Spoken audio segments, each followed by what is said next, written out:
Hey there, it's Wayfair here, where delivery and setup are as easy as a few taps on your phone. You're relaxing in an old hammock, scrolling Wayfair's app, when you spot it, a brand new patio set. Next thing you know, Wayfair delivers it right to your patio and sets it up. Oh, you need a new grill too? All right, Wayfair's got you covered. With Wayfair's Room of Choice delivery and fast expert setup on qualifying orders, life gets a little easier. Visit wayfair.com or the Wayfair app. Wayfair, every style, every home. A friend sent me her new website last week. She's a dentist, but she also has a side business selling dental products to students and to professionals. She said, "You know about websites, tell me what you think." So I looked at it, and then I sent her a voice message saying, "Do you want to be the next Amazon or the next Etsy? Because that's exactly what it looks like." It is a bit white, cold, clinical. Products line up like nobody invited them to the human party. And it looked like a dentist office, which made me a little bit cringe, to be honest. And I hate dentists. Nothing personal. But my first reaction was already sitting in a chair somewhere with my mouth open. Not where exactly I want to be on a Tuesday. Not an image of her, not an image of her business partner, nothing telling me who was actually behind any of it. She works inside people's mouths for a living, and people trust her completely in her practice. So her website had none of that. Then I said to her in another voice message, "You're selling dental products to students, people just starting out. They're very nervous about it. They're wanting to get things right. So full of questions nobody's actually answering as you pop into the website. So make it fun to read. Give them tips on how to use the products properly. Share something real. Build something with those students. Right now, your website is a catalog. A catalog doesn't build anything. It just sits there." Hey, I'm Veronica DePolo, and I help service business owners turn their words into leads and stay visible to the people they want to attract. Each week, I talk about how to promote your business with words humans use, not machines, so you get found and chosen faster. Welcome to the Branding Momentum Podcast.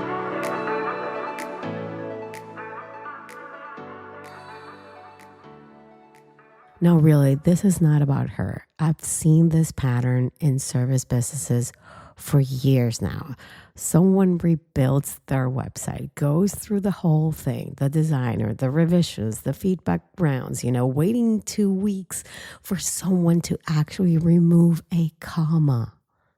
And don't get me started on that, because I go crazy when I hear of service providers telling me this. But what comes out looks nothing like a business someone would actually want to walk into. Nobody reach out. Here's the part that gets me every time. They look at the results and think, it must be the design. So they start over and everything gets replaced. And 6 months later, the same results in a different font. And the design was never, ever the problem. I have supervised more than 300 websites in my lifetime. Worked with designers who are delicate, by the way, and handle them with care, because that's how you have to treat a designer, like a very talented plant that needs specific light and absolutely no sudden movements. I worked with tech people who are genuinely brilliant and have the people skills of a parking meter. Yeah, I know the pattern is always the same. People actually rebuild their websites when what they actually need to do is actually decide who they want, decide what they want to be known for, decide how they want someone to feel when they actually arrive to the website. And that decision is uncomfortable, and I get it. So they start moving things around instead. most service business or websites brag. And this is something that actually nobody says it. The boring copy, the cold tone, the stiff tone, as I like to say it. No warmth whatsoever anywhere. So they say things like 20 years of experience and passionate about helping clients achieve their goals. How many websites have you seen that actually say that? Or that they say something like committed to excellence, award winning, featured in this magazine or that article is bragging. I'm sorry. And yes, you are building this website for your industry, really. You're building it to brag for your colleagues. And it's sitting there reading like, who are you actually talking about? Who are you actually building that website for? Is it for your colleagues or the potential cold audience that may want to hire you and they want to know if you're good at what you actually do and they actually feel something? Because most of these websites, unfortunately, they read like a LinkedIn profile written by someone who just left a conference, feeling very important about themselves and all this ego. And nobody arrives at a website thinking, tell me about your awards. Nobody is coming to a website actually thinking that. They are arriving and thinking, do you understand what I'm dealing with? Is this actually going to help me? Does any of this feel written for someone like me? And the moment it feels like a corporate brochure, they're gone. And I don't know how many times I've said this before. You have to humanize your websites, no matter how hard it is or no matter how boring it is maybe from you. And the strongest websites lead with what the person reading is actually experiencing, what they're actually living, not with what the business has achieved. Now, when you really think about it, if you imagine that user, that cold person that is coming into your website, they're not browsing at 11 o'clock at night thinking, oh, thank God, they've been doing this since 2004. Or they're thinking, do you actually understand my situation? Does this feel like it's for somebody like me? And experience, yes, it matters when it explains something specific, when it means you've seen this exact problem 1,000 times. Well, okay, let's not say 1,000 times, but you know what I mean. Like many, many times. And you know exactly what goes wrong and why. And on its own, what it actually means is that you've been around the block, you have experience, you have a mind, you've been thinking. Now, let's really talk about what your website is actually for, like for really. Your website is a decision environment. Like someone lands on it and within seconds, they're already forming an opinion about whether it feels like someone's worth trusting. They're actually not reading it carefully. They're not comparing opinions, already forming an opinion, creating an opinion in their head. And one question is running in the background. Is this for me? Is this for me? Is this for me? So the real question is not, does it look good? Like, yeah, the aesthetics and how it looks and the colors that you use and the font that you use and the images that you use, it's important, but it's not the most important thing. So what it should feel is, does the right person feel like they're in the right place at the right time, that they have just arrived to that website to answer their concerns? those are two completely different questions. Most websites only answer one of them.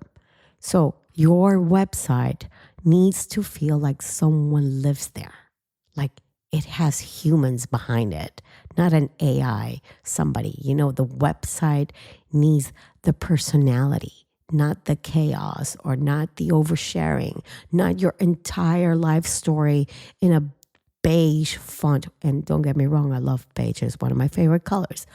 But you don't want it to whisper. I went to all these wellness retreat and never came back. It needs to have a personality, a human presence.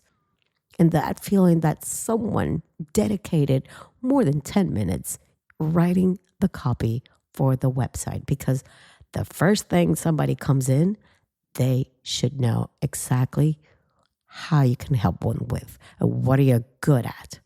That is it. Not more than that. Now, there are 3 important pages that really matter when you are looking at your website, and it's still very, very true in 2026. And that is your homepage, the first front door. Your about page is the second most important page, and your services are the third most important page. What has changed now is that there is a little bit more of weight carried into the about page. Before it was the services or the home. And now all about you is really important because you have these AI little creatures that go and scheme and read everything that is your business. So they pick up from that. They look at the about page more and more. But not only AI, humans actually go more to the about page because they're trying to check who is actually behind that business. Is there a human behind it all? Like, is there a team? Is this just one person? It doesn't matter. And it's not so much about how you started your story, how you started doing whatever you're doing. It is not a mission statement that will get somebody to say, oh, that's a great mission. I'm going to hire them. Oh, wow, look at their vision. Yes, that is not working anymore. And if you have a website with an about page talking about your mission and vision, please tell a story that it doesn't incorporate those words. And then, your service page, it needs to read really clear and very specific. And the more details that you can put on that service page, the better. Like, what is it? Who's it for? What happens when someone says yes? No mystery, don't think about that. Oh my God, your competitors are going to look at your service page and they're going to copy whatever you've done. No. Not like bespoke or anything weird. No, just say it as it is. Nobody knows what that means. And everybody pretends that they actually do when they say things like bespoke. Of course, we know what it means, but most of the people, when they go to those kind of words feel fancy for no reason. So be sure that you're using the right words to describe your services. Now, I was recently just did a website for my mother's new business. She used to do as her second win business because she first was an event organizer. She had 17 companies around the world organizing events. And then she started doing vertical gardens when she retired. So I was just relaunching her website and I built it myself inside of Wix because I love moving things around. I like to add different sections and design the actual freedom instead of waiting 2 weeks for someone to actually remove an image or a comma or a dot somewhere in a sentence that wasn't there. And, So I focused on what was not complex, something that it was actually really easy. And there were actually 3 things. who is the customer, what they actually want to feel when they arrive, and what makes it like worth choosing us in some way. Not the years of experience, not the awards, like I said, not the mission statement, just a clear sentence of who is this for and why it is different. In our case, in that website's case, we were the first ones that did a vertical garden that it was open to the public. She had done vertical gardens and tryouts and everything in her own home. And this was a Marriott in Caracas, Venezuela. And it's very famous, by the way, the hotel, because of this garden that she did. So that is very important. I knew that when I did this website, it was important to say we were the first ones. We were the pioneers of building vertical gardens. Point, right? And I hope it works. I hope it works because I just launched it 2 days ago. And I think this podcast is coming out, I don't know, maybe a week or two after that launch. And if you see something that you say, oh, what is this? Whatever, keep telling me because I need to keep tweaking at it. I keep, tweaking little things. But I like to tweak in real time. I don't like to tweak every 2 to 3 weeks. But what I wanted to say is that the vision that you have for your website matters more than being complex.